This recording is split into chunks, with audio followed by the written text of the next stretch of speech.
En varias ocasiones nosotros nos hemos retado. Miren lo que dice el Señor. En esta mañana seguimos con el tema de las peticiones.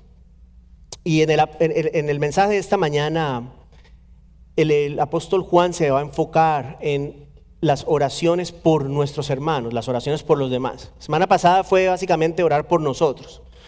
Hoy es orar por nuestros hermanos.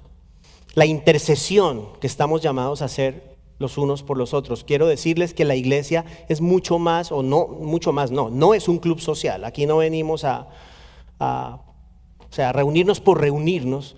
La iglesia tiene un propósito muy importante y parte de eso es, como les dije ahorita, orar los unos por los otros. Todos nos necesitamos mutuamente. Aquí no hay nadie que no necesite a los hermanos. Todos necesitamos el apoyo en oración. Yo espero, Gina, espero, Kevin, que el apoyo de los hermanos se haya notado en la vida de ustedes, no solamente de manera práctica, pero en las oraciones. Yo sé que los tiempos que ellos han pasado no han sido fáciles y hace una gran diferencia saber que hay una iglesia orando por ellos. Hace una diferencia, estoy seguro que la hace. Ahora bien, es importante, hermanos, no sé si usted ha considerado esto, la vida cristiana se vive en comunidad. O sea, es muy difícil pensar que en la vida cristiana como una vida ermitaña, una vida solitaria. Y una de las razones es que el desarrollo del carácter piadoso del creyente requiere de otras personas. O sea, si no hay a quien mostrarle amor, no tiene mucho sentido. La vida cristiana requiere de contacto, requiere de comunidad, y uno de los beneficios tangibles de nuestra santificación, del cambio que el Señor produce en nuestras vidas, lo experimentan las demás personas. O sea, la santificación y la transformación nuestra no solamente es para nosotros, y sí, ciertamente trae gloria a Dios, eso es lo primero, pero la gente tiene que experimentar un beneficio de la transformación de nuestro corazón.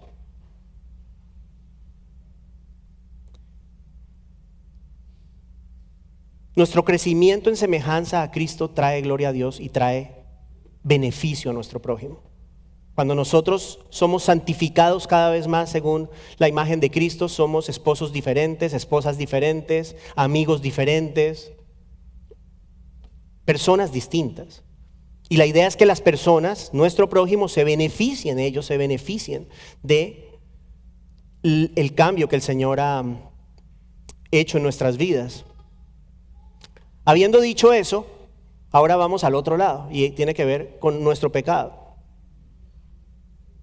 Es un error pensar que nuestro pecado nos afecta solamente a nosotros. Hay personas que dicen, no, yo no le estoy haciendo daño a nadie. No, esto es algo secreto. No, esto es algo donde soy solo yo. Yo quiero decirle que así como la santificación tiene un efecto positivo en la vida de los hermanos, el pecado tiene un efecto nocivo en la vida de la iglesia.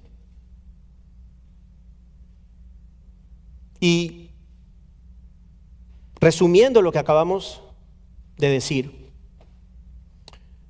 y aplicándolo al contexto de la iglesia,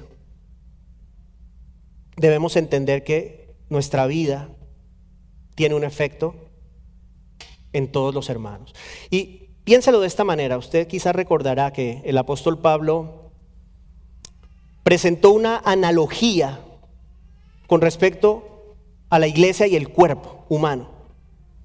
Y él argumenta que todos los miembros de ese cuerpo están interconectados, como los miembros de nuestro cuerpo, y se necesitan mutuamente.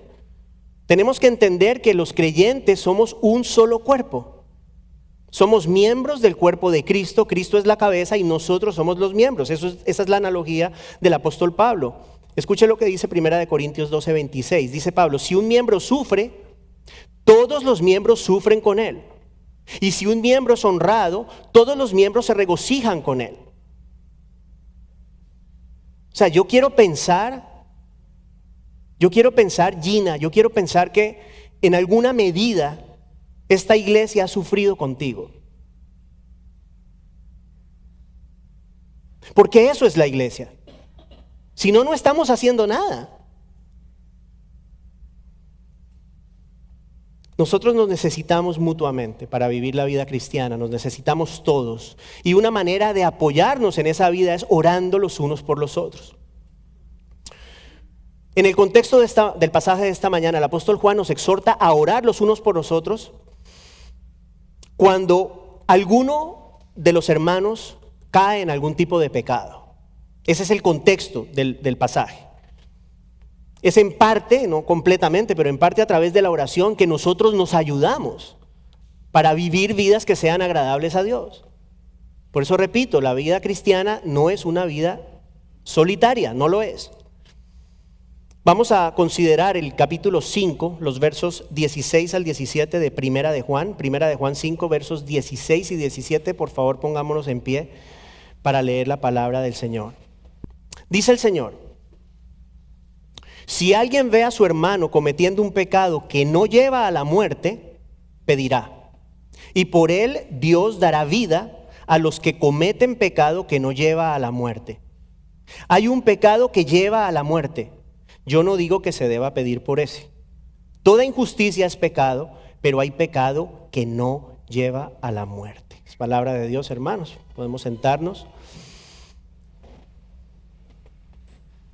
Debo reconocer que este es uno de los pasajes que más trabajo me ha costado comprender. No es un pasaje fácil porque puede tener diferentes implicaciones y de hecho históricamente se ha interpretado de diferentes maneras. Para mí en particular es importante que si yo me paro aquí, lo que les diga sea verdad. Yo sé que yo me puedo equivocar. Pero siempre le pido al Señor que me ayude a no equivocarme, ¿sí? a que lo que yo voy a presentar sea verdad. Hay pasajes que son de repente más simples o pasajes que son más claros. Este no es uno de ellos. Este no es un pasaje tan claro o tan simple más bien. Y hay que partir de una base. Tenemos que aceptar que no podemos tener la certeza absoluta de lo que Juan implica con los dos términos que utiliza cuando habla de pecado que no lleva a la muerte y pecado que lleva a la muerte. Hay eruditos que piensan que la iglesia o las iglesias a las que Juan se está refiriendo, ellos sabían a qué Juan se refería con el pecado que lleva a la muerte. Obviamente hay conexiones bíblicas que se pueden hacer, pero la realidad es que hay duda con respecto al significado exacto específicamente de esa frase. Yo, ¿qué he hecho? He decidido evaluar este pasaje a la luz de otras palabras que Juan expresa en esta misma carta, otros pasajes en esta misma carta, para tratar de comprender no solamente el significado, pero muy importante, aplicarlo de una manera que sea consistente con la doctrina de Juan, tanto en la carta como en los evangelios, otros escritos de él, y al final del día con la doctrina general de la Biblia. Eso es muy importante. Es muy importante que lo que yo les diga acá les sirva para aplicarlo de una manera que sea consistente con lo que la palabra de Dios está diciendo. Y en ese proceso, parte de mi interpretación consiste en afirmar que Juan seguramente se refiere a muerte espiritual, porque podría referirse a muerte física, y tiene un soporte bíblico esa posición también. Hay personas en la Biblia que el Señor les quitó la vida, creyentes que el Señor les quitó la vida por diferentes pecados. Pero yo creo que aquí Juan se está refiriendo a la muerte espiritual cuando habla de que hay un pecado que lleva a la muerte y un pecado que no lleva a la muerte. Y parte de mi razón es, si usted ha estado aquí, se ha dado cuenta que los versos anteriores hemos estado hablando de la vida, ¿qué? La vida eterna, ¿cierto? A ver si estaban despiertos. ¿La vida qué? Eterna, ya está mejor eso. La vida eterna, y la vida eterna, si bien tiene una connotación en esta vida, como lo hemos hablado, principalmente la vida eterna se refiere a la vida futura. dijimos que la vida eterna tiene que ver más con calidad, es una calidad de vida, ¿cierto? Pero también tiene que ver con la duración, y la duración y la vida futura es, bueno, cuando estemos en la presencia del Señor. O sea, que Juan está hablando de un tema de vida espiritual, y se me hace un poco abrupto que ahora cambie de repente y cuando habla de muerte sea muerte física. Entonces, esa es una de las razones por las cuales yo me he apegado a esta interpretación. Nuestro pasaje de hoy está ubicado tan solo unos versos después de esto que les acabo de decir. Habiendo dicho eso, iniciemos con el verso 16. De hecho, la primera parte del verso 16. El apóstol escribe: si alguien ve a su hermano cometiendo un pecado que no lleva a la muerte, pedirá, y por él Dios dará vida a los que cometen pecado que no lleva a la muerte. Entonces, consideremos esto en el contexto de la iglesia. Juan está escribiendo a iglesias, recuerde eso. Él está escribiendo a iglesias en Asia Menor, lo que hoy es Turquía. Y hay un término que define a todas las personas que se identifican como creyentes en la iglesia. No sé si usted lo ha escuchado. El término es este: la iglesia visible. La iglesia visible tiene que ver con las personas, todas las personas que de alguna medida se identifican con la fe cristiana en el contexto de la iglesia. La iglesia visible está compuesta por dos tipos de individuos: los creyentes genuinos y las personas que no lo son, así lo parezcan. Y yo sé que esto suena duro, hermanos, pero esa es una realidad, creo yo, en todas las iglesias. No podemos asumir que porque una persona viene a la iglesia necesariamente es una persona que ha sido redimida por Dios. Hay personas dentro de la iglesia que se mezclan entre los creyentes y a pesar de no haber sido redimidos por el Señor, parecen ser miembros del cuerpo de Cristo, parecen serlo. Hay casos en los cuales el Señor eventualmente revela la verdadera identidad de estas personas, pero muchas veces no. Muchísimas veces no. Estos individuos son considerados hermanos, a no ser que se manifieste de manera evidente lo contrario.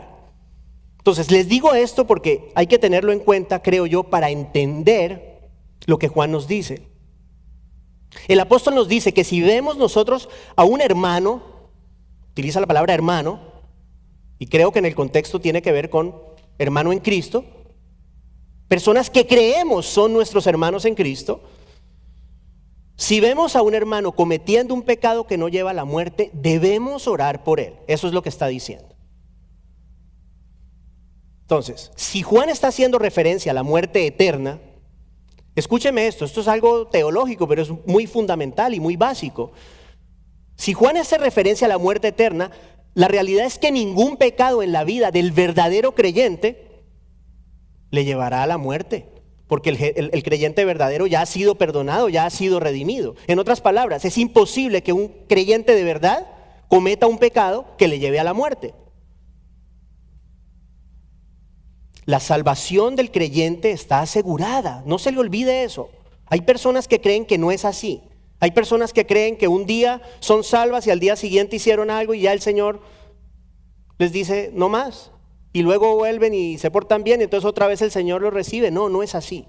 No es lo que la Biblia enseña. Cuando una persona recibe la salvación, la recibe para siempre. ¿Por qué digo eso? Bueno, hay muchas razones, pero el mismo Señor Jesucristo prometió resucitar en el día final a todos aquellos que el Padre le ha dado. Juan 6:40. Aseguró que nadie podrá arrebatarlos de su mano en Juan 10:28. O sea que es importante que como creyentes tengamos certeza de la seguridad nuestra en Cristo. Ahora, hay una realidad. Lo que le voy a decir es una total realidad. Solamente Dios conoce el corazón. Solamente el Señor conoce el corazón de cada persona. O sea que en alguna medida solamente realmente Dios puede saber quién es y quién no es. ¿Estamos de acuerdo? O sea, podemos parecer, pero el único que de verdad sabe lo que hay en tu corazón, en tu corazón, en tu corazón, en tu corazón, es Él. En ese orden de ideas, si nosotros sabemos de cualquier persona en la iglesia que está pecando, debemos orar por esa persona. Oramos por esa persona viéndole como a un hermano. No nos ponemos a pensar, yo creo que de pronto este no es hermano. No, oramos por todos, considerándolos como hermanos, rogando que el Señor les conceda arrepentirse y dejar a un lado su iniquidad. Si esa persona es un hermano genuino, ¿qué va a pasar? Bueno, nuestra oración va a ayudar para que esa persona pueda restaurar su relación con Dios. Yo creo no hay ninguna persona aquí que jamás haya pecado, ¿cierto? Si usted es un creyente, usted sabe que cuando usted peca, se produce una ruptura de nuestra comunión con el Señor. Eso es inevitable, nos pasa a todos. Y es a lo que yo creo que Juan se refiere cuando él dice que Dios dará vida a los que cometen pecado que no lleva a la muerte cuando oramos por ellos. Ese dar vida, creo yo que tiene que ver con el restablecimiento de esa comunión que toda persona pierde, todo creyente pierde cuando peca. Ahora, es posible que nuestra oración también pueda ser utilizada por el Señor para llevar a la fe y al arrepentimiento al individuo que parece ser pero que no es. Eso es importante tenerlo en cuenta. O sea, hay personas en la iglesia que de repente hoy todavía no han creído en el Señor Jesucristo, pareciera que sí, pero no lo son, y un buen día el Señor les concede el don de la fe. Y las oraciones nuestras son parte de ese proceso. O sea que en cierta medida podemos ser parte del proceso de salvación. Solamente Dios salva, pero a través de nuestras oraciones, de que Dios pueda tocar el corazón de una persona. Qué importante que es eso. ¿Cuál es el punto? Sencillo, debemos orar los unos por los otros para que el Señor nos ayude a vivir en santidad. Hermanos, quiero decirles esto, Dios desea una iglesia pura. Pablo dice en Efesios 5:27, una iglesia sin que tenga mancha ni arruga ni cosa semejante, sino que sea santa e inmaculada. Eso es lo que Dios desea de la iglesia, eso es lo que Dios desea de sus hijos. Por esta razón, cuando nosotros oramos por la pureza de los hermanos, porque eso es lo que hacemos cuando oramos por alguien que está pecando, cuando oramos por la pureza de los hermanos, estamos orando por la pureza de la iglesia. ¿Sí? ¿Estamos de acuerdo? Es un miembro de la iglesia, es un miembro del cuerpo, y nosotros al orar por esa persona, al orar por ese miembro, estamos orando por el bienestar no solamente de la persona, pero de la comunidad de fe, de la congregación. Y estamos orando conforme a la voluntad de Dios. O sea, si usted le pide a Dios que haga de esta iglesia una iglesia más pura, no tiene que pensar, ¿será que es la voluntad de Dios? No tiene que pensar eso. Sabemos que es la voluntad del Señor, que su iglesia sea una iglesia pura.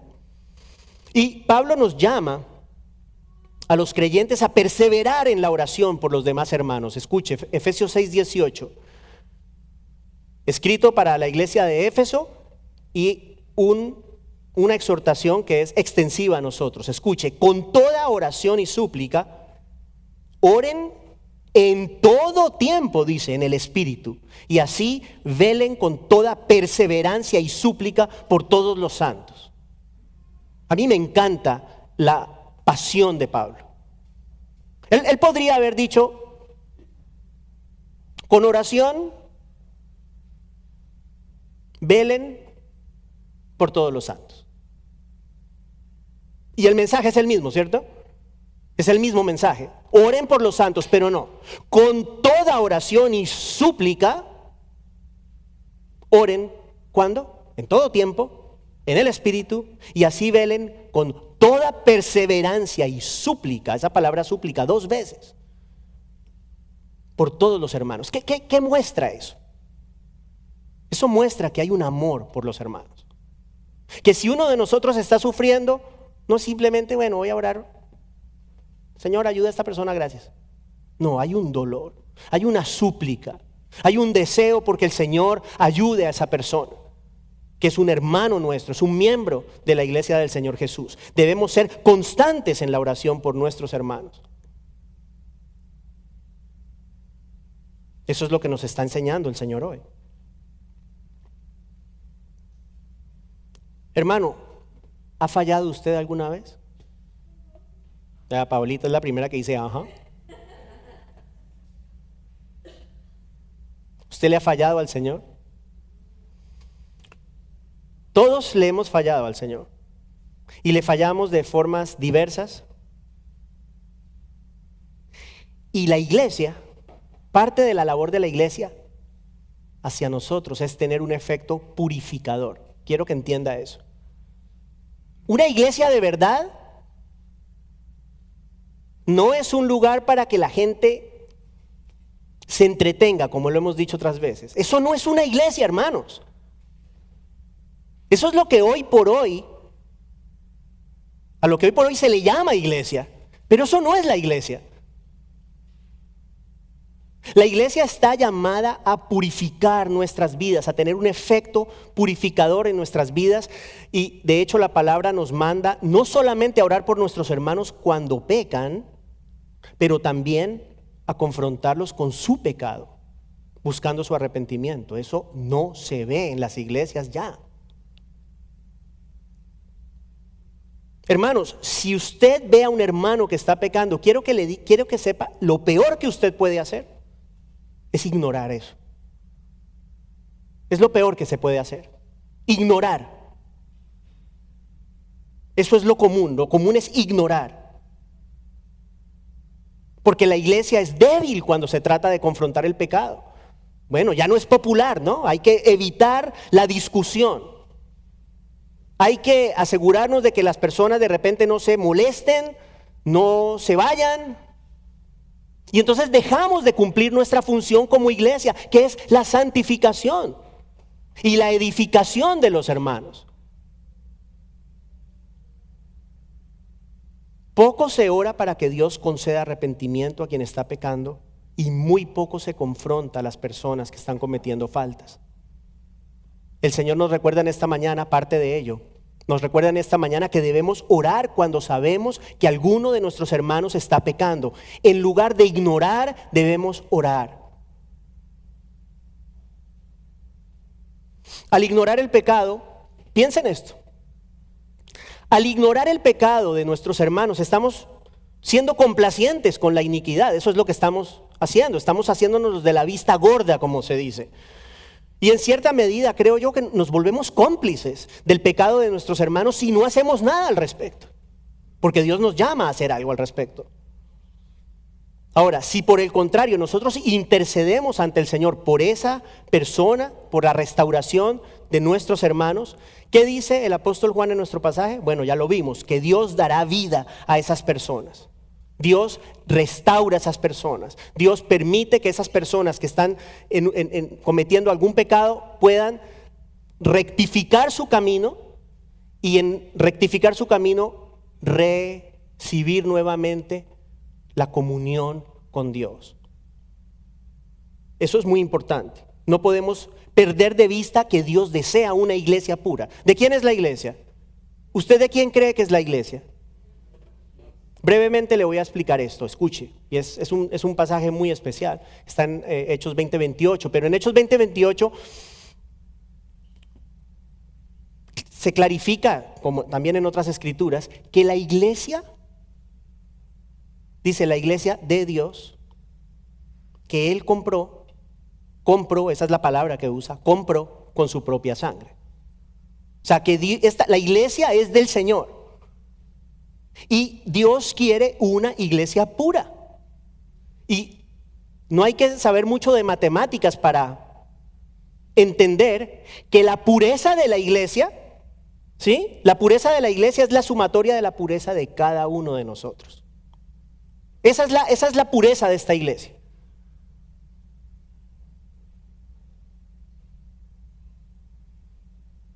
Y yo quiero ir un poquito más lejos y de pronto decirles que no hay que esperar a que la gente peque para orar por la gente. Sí, en el contexto del pasaje es, si ves a alguien pecando, ora. Pero yo les digo también, no solamente hay que esperar para eso. Mantengámonos en oración por los hermanos. Necesidades de los hermanos. Cuando sabemos de alguna necesidad, si usted escucha que hay alguna persona que esté pasando por alguna necesidad, entre otras cosas, ore por esa persona. Es importante que oremos por la iglesia, para que podamos ser una iglesia que nos ayude, que sea de su agrado. Quiero decirle algo, es fundamental. Es fundamental que la iglesia sea agradable al Señor. Si no me cree, lea Apocalipsis. Al comienzo de Apocalipsis hay 7 cartas que el Señor le escribe a 7 iglesias. Escuche, ojalá las lea y vea usted el contenido de esas cartas. No es buena idea que una iglesia no sea agradable al Señor. Eso no es bueno. Ahora, dejando en claro que la mejor manera de aplicar lo que estamos viendo es orar por todos los hermanos. Orar por los hermanos. De manera particular cuando alguien está pecando, pero les digo de manera general en todo momento. Si usted sabe de alguna situación específica, ore por sus hermanos. Ahora, entremos entonces en la segunda mitad del verso, en donde leemos, hay un pecado que lleva a la muerte, yo no digo que se deba pedir por ese. Eso es lo que dice la segunda parte del verso. O sea, que aquí el apóstol Juan claramente está presentando un contraste. 3 veces menciona el pecado que no lleva a la muerte y una vez habla de un pecado que lleva a la muerte. Ahí hay un contraste. Usted tiene 2 tipos, según este pasaje, 2 tipos de pecado. Ahora, en un sentido estricto, todo pecado lleva a la muerte. Todo pecado lleva a la muerte. Romanos 6:23, la paga del pecado es la muerte. ¿Cuál es el pecado que no lleva a la muerte? A ver, si pensamos, ahí es donde les digo que hay que pensar un poco teológicamente, bíblicamente, para tratar de entender lo que Juan está diciendo. ¿Cuál es el pecado que no lleva a la muerte? El pecado que no lleva a la muerte es el pecado cometido por aquellas personas que han sido perdonadas. Creo que esa es una manera de identificarlo. El pecado que no lleva a la muerte es el pecado que ya Jesús pagó en la cruz. Ese es el pecado que no lleva a la muerte. El pecado de aquellos que han sido redimidos por Dios a través de la fe en el Hijo. Ese es el pecado que no lleva a la muerte. ¿Y cuál es el pecado que lleva a la muerte? Bueno, esto es claro, hay un pecado que lleva a la muerte eterna del alma. ¿Cuál es ese pecado? Es el rechazo. El rechazo de la única provisión para el perdón de los pecados del ser humano, que es la persona de Cristo. No hay más. Eso es parte vital de lo que está escrito en este libro. Este libro habla claramente de la exclusividad de Cristo, algo que no a todas las personas les gusta. Claro, la Biblia no dice que hay muchos caminos al cielo. La Biblia no dice que hay muchos caminos al Padre. La Biblia dice que hay uno. Y claro, a la gente, o sea, en nuestra naturaleza humana no nos gusta eso. Nos parece demasiado estrecho. Pero es lo que Dios dice.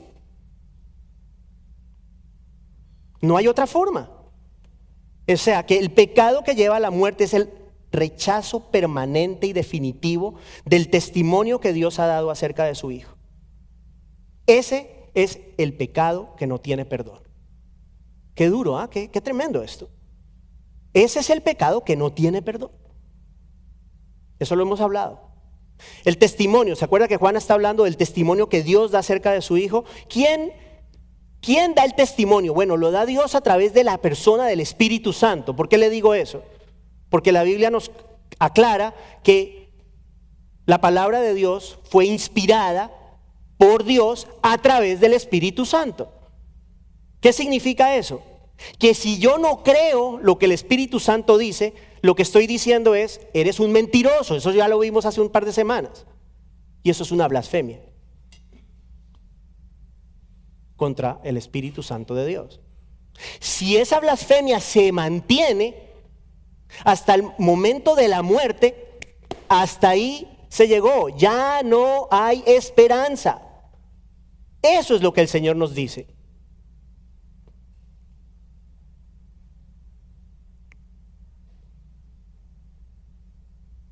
Tenemos que tener cuidado con ese rechazo, hermanos. Todos lo hemos hecho. Quiero que sepa, todos lo hemos hecho. Todos en un momento de nuestra vida rechazamos la provisión de Dios a través de la persona de Cristo, hasta que un buen día el Señor nos rescató. No es por nosotros, sabemos eso, ¿no? Es gracia del Señor. La fe es un don de Dios, dice la Biblia, no por obras, para que nadie se gloríe. Ahora, en el contexto de la carta, para tratar de ver todo este tema también en el contexto de la carta, usted quizás recuerde que el apóstol ha hecho referencia a personas que se oponen a Cristo, que él llama anticristos, ¿no? Anti, en contra, Cristo. Bueno, un anticristo es una persona que se opone a Cristo. Habrá una figura que le llama el anticristo, que probablemente no se tarde tanto en venir por lo que pareciera, pero bueno, eso es otro tema. Pero oponerse a Cristo es ser un anticristo. Oponerse a Cristo. Y Juan habla de anticristos en esta carta, haciendo referencia a falsos maestros. Usted quizás lo escuchó, que es parte del contexto de esta carta. Juan escribe para refutarle las falsas doctrinas de los falsos maestros. Versos 18 y 19 del capítulo 2, Juan escribe estas palabras de este tipo de personas. Dice: hijitos, es la última hora. Y así como oyeron que el anticristo viene, también ahora han surgido muchos anticristos. Por eso sabemos que es la última hora. Verso 19, ellos salieron de nosotros, de la iglesia, pero en realidad no eran de nosotros.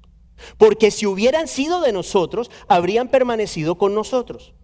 Pero salieron a fin de que se manifestara que no todos son de nosotros. Ahí está. Juan está haciendo referencia a personas que eran parte de la iglesia visible, pero que en realidad se oponían a Cristo. Eran anticristos. Hace referencia a los falsos maestros, a los engañadores que negaban la plenitud de la naturaleza de la persona de Cristo y diseminaban herejías en el seno de la iglesia. Eso pasa desde el primer siglo y sigue pasando al día de hoy. Estos individuos estaban cometiendo el pecado que lleva a la muerte, porque estaban rechazando la única verdad que salva, oponiéndose a ella y tratando de engañar a los creyentes. Y la convicción es esta: si estas personas, si estos falsos maestros nunca se arrepintieron, ¿qué les espera? La muerte eterna del alma. La muerte eterna, eso les espera. O sea que la idea aquí presentada tiene que ver con un rechazo voluntario y deliberado de la verdad. Quiero que sepa esto, es muy importante lo que le voy a decir, hermano. Mire, por un lado, es una gran bendición. Y repito, quiero que esto quede claro porque no se trata de mí. Pero en esta iglesia se predica el verdadero mensaje, ¿ok? Aquí se predica el verdadero mensaje. Eso es una bendición. Es una bendición poder estar en una iglesia en un tiempo como estos, en donde las personas tienen la posibilidad de escuchar la verdadera palabra de Dios. Repito, no porque sea yo. Es el mensaje. El mensajero puede cambiar, lo importante es el mensaje. Ahora bien, eso genera una responsabilidad. Por un lado es un gran privilegio, pero genera una gran responsabilidad porque ustedes conocen la palabra de Dios. Y cuando una persona que conoce la palabra de Dios decide rechazarla, escuche lo que le voy a decir, algo muy grave ocurre. Esa persona no tiene esperanza. No lo digo yo, se lo voy a leer. Escuche, Hebreos 6, versos 4 y 6. Escuche esto, no podemos exponer todo este texto, pero es importante. Dice: no es posible, escuche, no es posible que los que alguna vez fueron iluminados, ¿sí?, teniendo en cuenta comprensión, pudieron comprender la palabra de Dios y saborearon el don celestial, están sentados y son partícipes de lo que Dios hace, y tuvieron parte en el Espíritu Santo. ¿Sí? Esta palabra es inspirada por el Espíritu Santo. Ustedes y yo estamos teniendo parte ahora mismo del Espíritu Santo, del trabajo del Espíritu Santo, a través de su palabra y la proclamación de su palabra.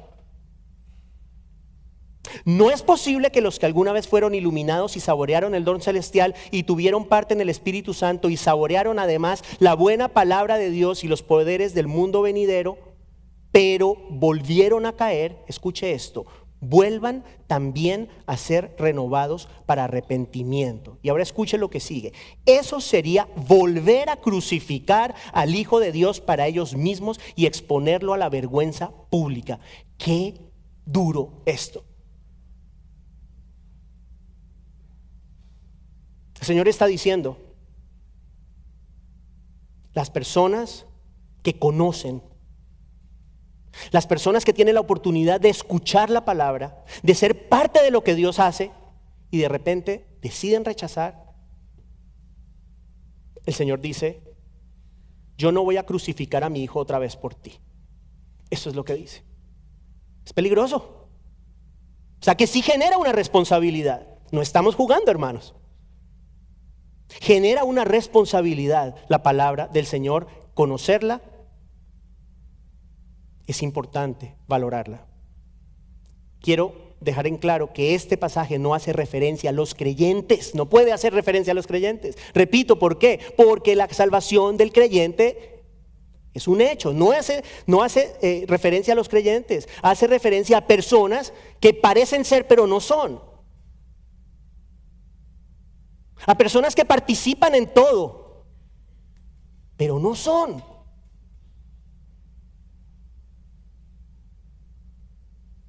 Ese rechazo deliberado de la verdad, hermanos, tras conocerla, puede ser a lo que Juan se refiere cuando dice en nuestro pasaje que hay un pecado que lleva a la muerte y luego dice, yo no digo que se deba pedir por ese.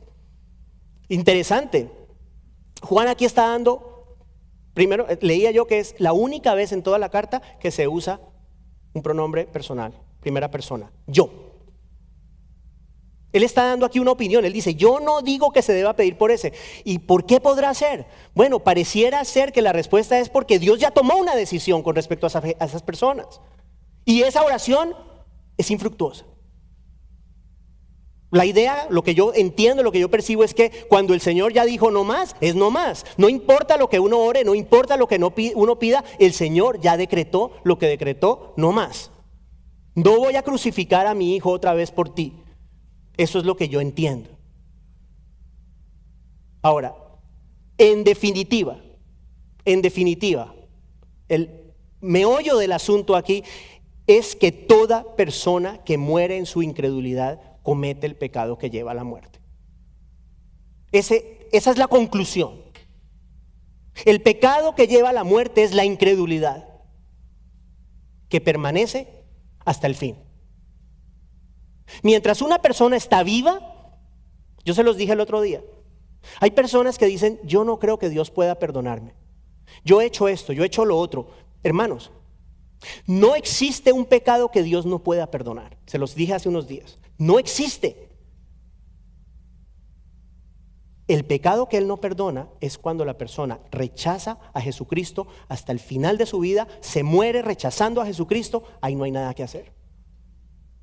Por eso es parte de la importancia de la iglesia, dejarle saber a las personas estas cosas. Es un tema de vida o muerte. Quien muere sin Cristo no tiene esperanza de vida eterna. No lo digo yo, acuérdense, lo vimos hace poquito. El que tiene al Hijo, dijo Juan, ¿cierto? El que tiene al Hijo tiene la vida y el que no tiene al Hijo de Dios no tiene la vida. Punto. Ahí está. No lo tengo en las notas, pero se lo voy a leer en Juan 3:17. Yo les he dicho a ustedes que a todos nos gusta Juan 3:16. Juan 3:16, ¿no? Se dice que es probablemente el verso más conocido de la Biblia. Juan 3:16. Lo voy a leer de la Reina Valera contemporánea. No tengo la Nueva Biblia de las Américas aquí. Pero mire lo que dice Juan 3:16, pero luego mire lo que dice Juan 3:17. Juan 3:16. Bueno, porque de tal manera amó Dios al mundo, que ha dado a su Hijo unigénito para que todo aquel que en Él cree no se pierda, sino que tenga vida eterna. Verso 17, no es al que me refería, porque Dios no envió a su Hijo al mundo para condenar al mundo, sino para que el mundo sea salvo por Él. ¿Eso es cierto? La respuesta es claro que es cierto. El problema es que yo he escuchado predicadores que llegan ahí. O sea, predicar Juan 3, 16 y 17, muy bien, pero ¿qué dice después el Señor? ¿Qué dice Juan 3, 18? El que en Él cree no es condenado, pero el que no cree ya ha sido condenado porque no ha creído en el nombre del unigénito Hijo de Dios. No nos podemos quedar en Juan 3, 16 y 17 y hacer como si Juan 3, 18 no existe. No hay otra provisión para el perdón de los pecados, es Jesús y no hay más. Es lo que el Señor ha dispuesto. Y si quizás hay alguien aquí que pueda pensar, bueno, pero ¿por qué es la única forma? De pronto no hay tiempo para explicarlo todo, pero sí le puedo dejar con esto. Si hubiese otra forma, ¿para qué enviar al Hijo? Si hubiese otra manera de hacerlo, ¿para qué enviarlo a Él? ¿Para qué soportar Dios esa humillación de venir al mundo como uno de nosotros? Para ser escupido, para ser golpeado, para terminar siendo crucificado. Si hay otra forma de salvar a la humanidad. La respuesta es que no hay otra forma. Yo soy el camino, la verdad y la vida. Nadie viene al Padre sino por mí. Eso lo dijo Él. Una de dos, o es verdad o es mentira. Es verdad. Es verdad. Terminamos con el verso 17, donde leemos: toda injusticia es pecado, pero hay pecado que no lleva a la muerte. Nuevamente, tercera vez habla del pecado que no lleva a la muerte. Juan nos aclara que todo pecado es algo que va en contra de la ley de Dios. O sea, es importante que ahora no minimicemos el pecado. ¿No? Como ya yo no puedo cometer pecado que lleva a la muerte, entonces hago lo que quiera. No es lo que el Señor está diciendo. Simplemente Juan nos recuerda que toda injusticia es pecado. Toda injusticia es pecado. Todo pecado va en contra de la ley de Dios.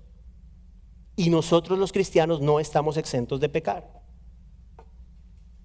¿Ok? Importante. Alguien me escribió por ahí, nosotros ponemos en YouTube unos mini videos de partes de prédicas. Yo ni le respondo a eso, no tengo tiempo ni tampoco me interesa, pero alguien en uno de los versos, de los pasajes, cuando, creo que fue Juan 1:18 dice, primera de Juan 1:18, si decimos que no tenemos pecado, nos engañamos a nosotros mismos y la verdad no está en nosotros.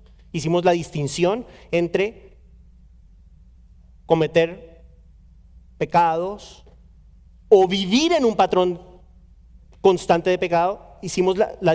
Notamos la diferencia, no es lo mismo. Y entonces una persona decía, ¿cómo se le ocurre? Ese pastor es un falso maestro. Me escribe yo. Está bien, yo también te quiero mucho. Falso maestro porque los cristianos no pecan. ¿Seguro? ¿Ah? Hermanos, ningún creyente es perfecto. Ningún creyente es perfecto. Y por eso es que estamos llamados a confesarle al Señor nuestros pecados en arrepentimiento. Ahora, repito, si bien todas las faltas nuestras, todas las faltas del cristiano son una ofensa al Señor, el pecado del creyente no lleva a la muerte. Ha sido pagado completamente por Cristo en la cruz y debemos darle gracias al Señor por eso. Toda infracción de la ley es pecado, pero ningún creyente puede cometer ese pecado que le haga perder su salvación. No hay pecado que pueda hacernos perder nuestra salvación como creyentes. Hermanos, el pecado del creyente es siempre pecado que nos lleva a la muerte. Siempre. Y de verdad que yo le digo, es un motivo de agradecimiento al Señor. O sea que terminando, les motivo a que oremos por la iglesia, a que seamos proactivos orando por la santidad de esta congregación. Pidamos al Señor que nos ayude a tratar correctamente con el pecado, orando por nuestros hermanos cuando veamos que alguno está pecando.